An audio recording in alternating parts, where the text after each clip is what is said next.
ជំរាបសួរពុកម៉ែបងប្អូនទាំងអស់គ្នានេះគឺជាសកម្មភាពខ្ញុំទៅរកពងសัตว์បងប្អូនហើយក៏ឆ្លៀតថតនេះតាមផ្លូវលេងដើម្បីកំសាន្តហើយនេះគឺជាផ្លូវដែលខ្ញុំឆ្លងទឹកដែលកាត់ព្រៃដើម្បីទៅរកពងសัตว์ថតជាវីដេអូកំសាន្តដើម្បីចែកជូនពុកម៉ែបងប្អូនមើលកំសាន្តទាំងអស់គ្នាបាទហើយនេះខ្ញុំបានដើររកពងវាក៏ឃើញផ្ទះឃើញពង2បងប្អូនហើយខ្ញុំក៏បានដាក់កាមេរ៉ាចោលដើម្បីមើលថាវាចូលក្រាបពងវាយ៉ាងម៉េច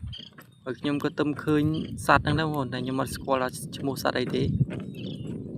បើអ្នកផ្សេងគេស្គាល់តែខ្ញុំអត់ស្គាល់ទេខ្ញុំមិនឃើញពង2ពងវាធំទេបងប្អូនប៉ុន្មានជើង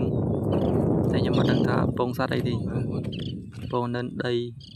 ហើយវាពងនេះនៅហាក្តៅបងប្អូនហាក្តៅមែនទែនម៉ោង12ថ្ងៃត្រង់គឺខ្ញុំគ្រាន់តែថតវាទេគាត់នៅដាក់កាមេរ៉ាឲ្យដើរចេញអត់បាន1នាទីផងវារត់ចូលមកត្រិលបងប្អូនចូលមកក្រាបហើយក៏ឃើញខ្ញុំដើរមកវិញក៏វាហើរទៅវិញទៅ